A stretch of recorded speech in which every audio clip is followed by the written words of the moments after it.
people watching this, and a lot of people are watching these interviews with you. I mean, you can't beat seeing a politician being interviewed to read their body language.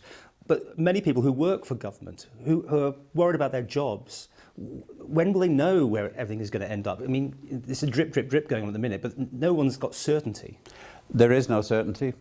We are in very uncertain times. We have a particular problem to deal with the rebalancing of government budgets.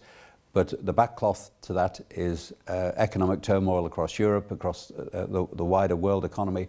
We have no idea how this is going to affect us.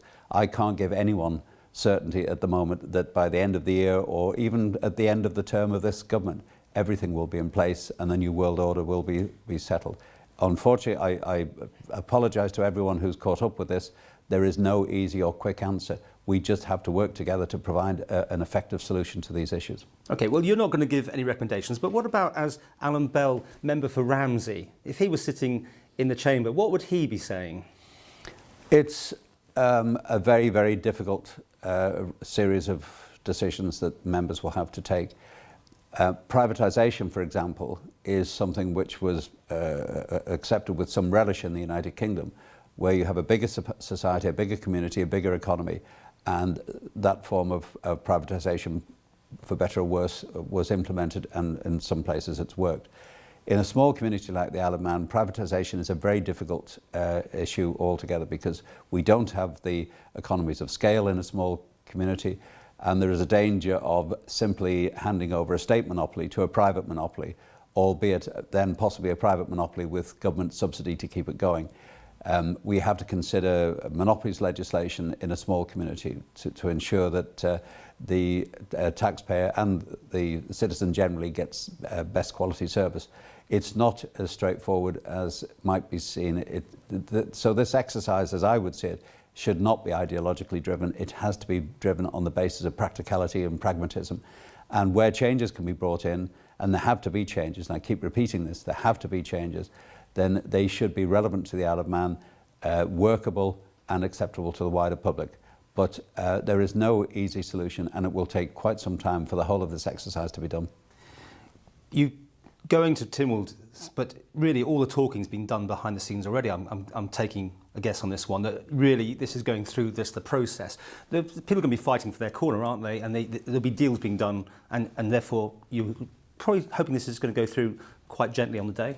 No, not at all. There has been a private presentation to members by the committee. That was important, I think, for members to understand what the thinking was behind this report.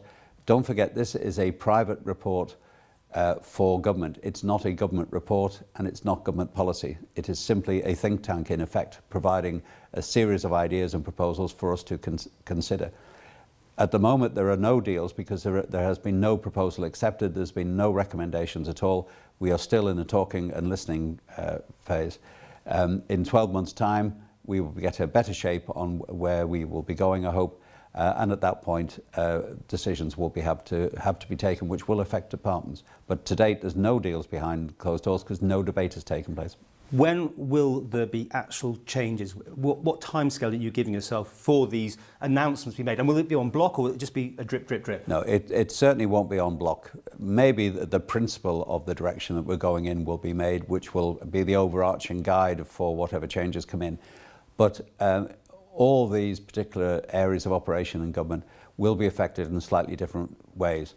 Some, for example, will need primary legislation before we can bring any changes in. That will take 12 months or more in itself to deal with. Others will need negotiations with the unions, with other changes which might come in. But it's far too early to say yet what these changes might be and the work which will be required around each change to introduce them. So it is going to be a long-term affair, not something that will happen overnight. This time next year, will we still be talking about it then?